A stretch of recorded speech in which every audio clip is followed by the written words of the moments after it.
My name is Mike. I'm 26 years old. Currently, I work part-time at a restaurant.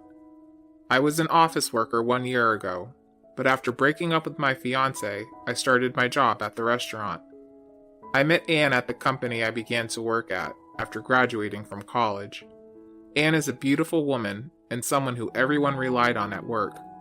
When I came on board as a new hire, Anne was my trainer. She was kind and beautiful, and I fell in love with her at first sight. Almost all of my peers did. So when I asked her out to dinner, and she was happy about it, I was elated when she smiled at me. After that, we went out for dinner, and then began to officially date. A year after we started dating, she told me she wanted to get married, so I proposed to her, even though I thought it was still too early. We had already met each other's parents, and I was excited about our new life together. But then, something unexpected happened. Suddenly, Anne said, "I'm sorry, but will you break up with me?" And it was over the phone. At first, I didn't even understand what she said. I said, "What did you say?" "I must have misheard you," I replied dumbly. Anne sighed and said, "I'll say it again," and continued talking. "I'm sorry, but will you break up with me? I've decided to go out with Jim." Jim's been my best friend since high school. I had taken him to see her a couple of times when we were dating.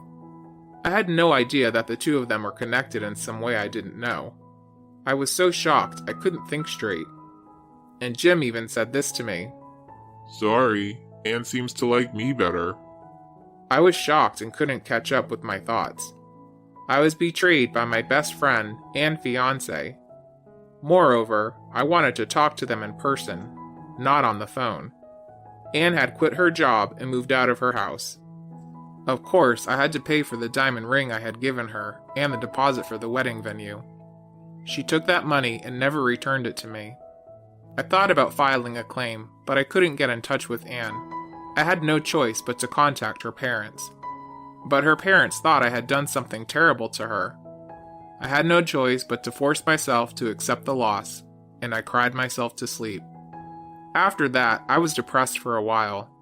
I loved her so much, so it was very painful. I had too many memories of her at the company. I couldn't handle my job and decided to resign.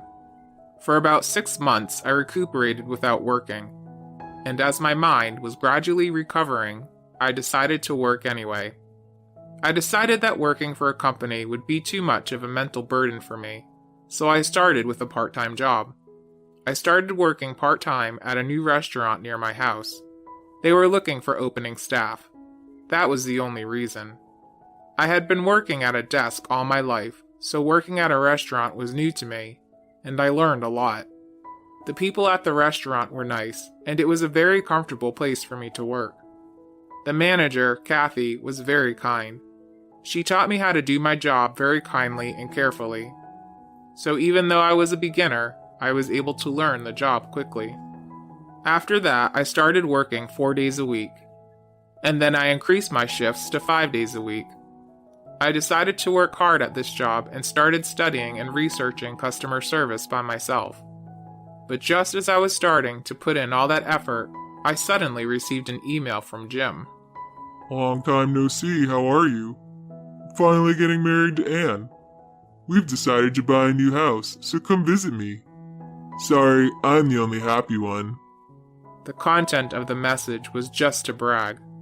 I blocked his number, but I hadn't blocked his email. The email went out of his way to include a photo of him and Anne's wedding photos and picture of their house. He's a really shifty guy who went out of his way to contact me through email just because I blocked his number. He stole my fiancé, and now he's getting married. I was shocked, but I didn't care about the two of them anymore, so I decided to let it go. I was looking at their pictures during my break at work, and Kathy, who happened to be there, asked me if they were my friends. She saw Anne in her wedding dress in the photo and was curious. "Oh, no, it's an ex-friend," I answered vaguely. Kathy looked at me strangely. I didn't care anymore. I decided to tell Kathy the whole story honestly. Kathy was surprised to hear what I had to say. I'm so sorry you've had such a hard time. She sympathized with me. Right after I was betrayed, I was so emotionally messed up that I couldn't handle it, I told her. Kathy replied, saying, Well, of course. I was glad to hear her words of sympathy. When I thanked her, Kathy looked at the photo again and said, What?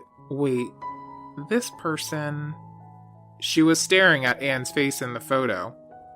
I said, What's wrong? Do you know this woman? Kathy looked a little puzzled. Where did you meet this person? She asked. I was curious what she was thinking.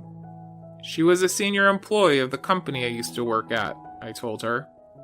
She said, Oh yeah? Is she still with that company?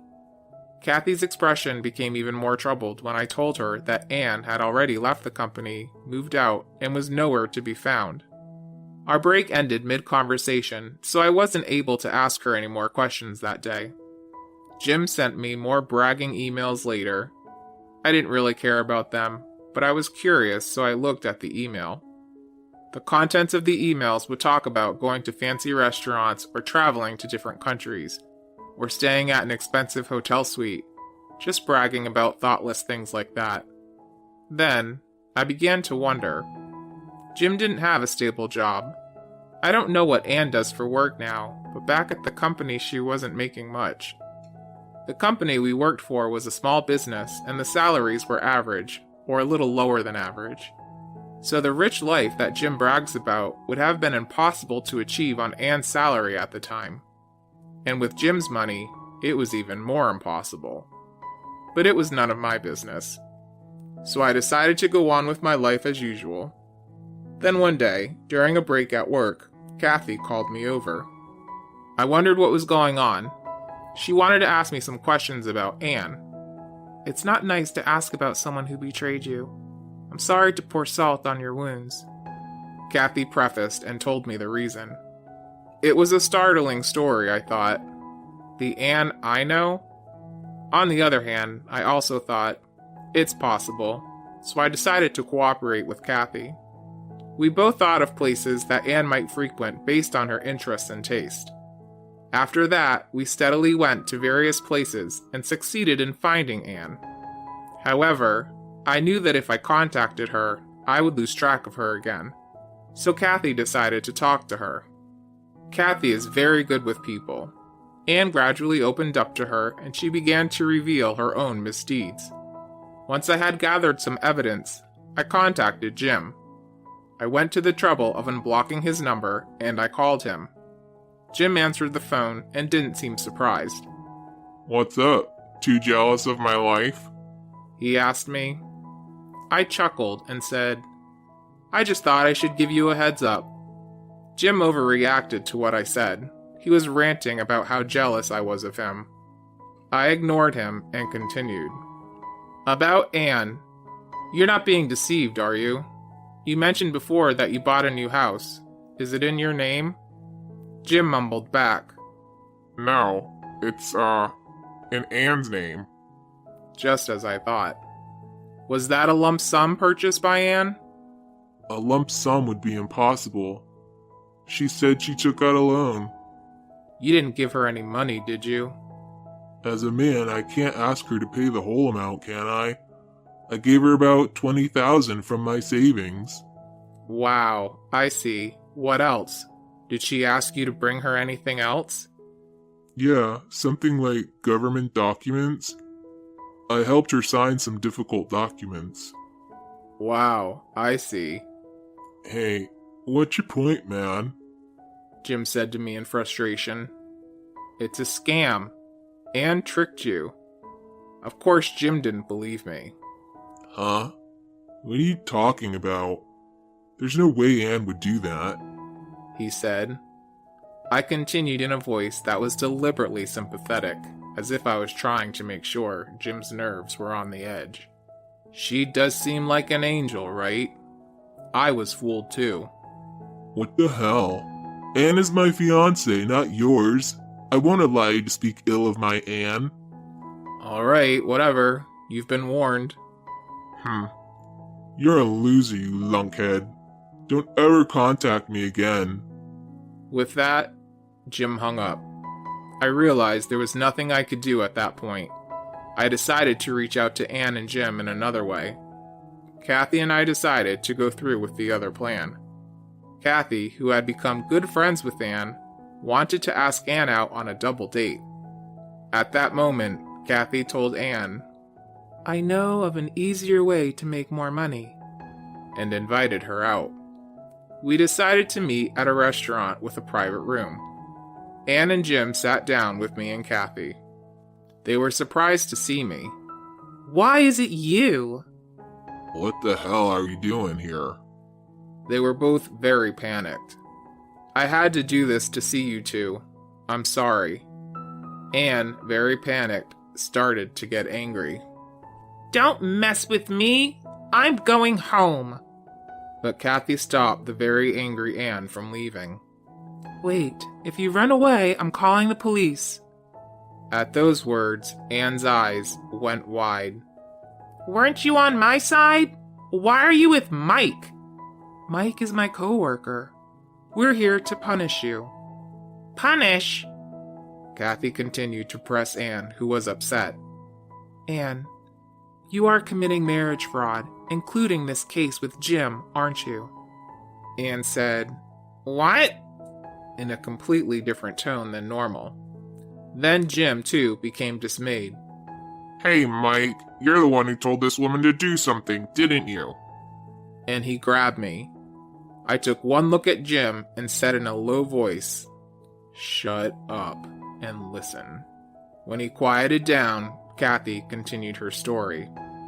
"I was in Paris about 6 years ago. I had an American friend named Bill." As soon as Kathy said the word Bill, Anne's face scrunched up.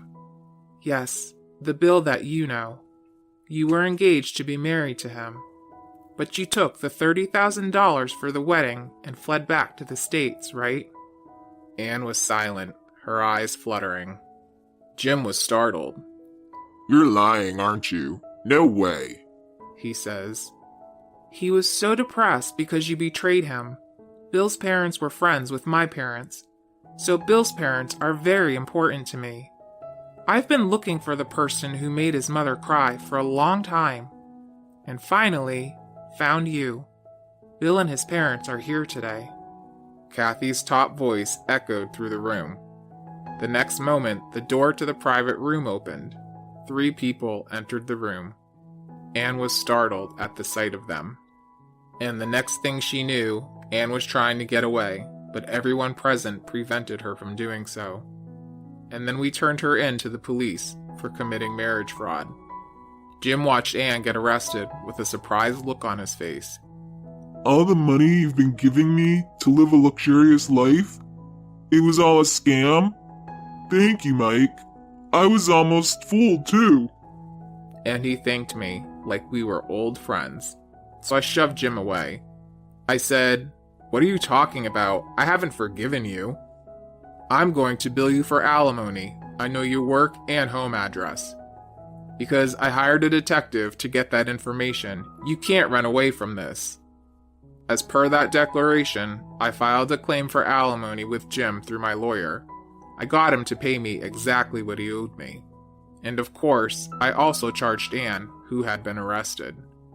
Thus, Anne had to pay a large amount of debt, including the fine for fraud. Anne's parents paid the money she got by scamming Bill on her behalf. Although it is unlikely that Anne will ever change her mind, we hope that she will pay her parents back. After that, I got closer to Kathy because of this incident, and we started dating. And to my surprise, I found out that the restaurant was owned by Kathy's father, and he owned several stores.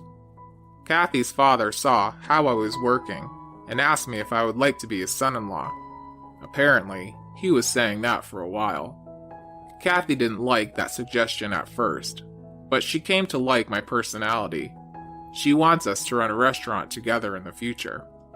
And so, after a steady relationship, we decided to get married. I never thought my life would turn out this way, but I cherish the relationship that I have built with Kathy. I want to enjoy a happy married life with her. I was surprised to find out that his ex-fiancé was a swindler, but Mike may have been lucky. If he had stayed with Anne, he would not be happy. He ended up in the best situation after it all went down. Anne finally got what she deserved, and we couldn't be happier. I hope Mike and Kathy will have a happy married life from now on.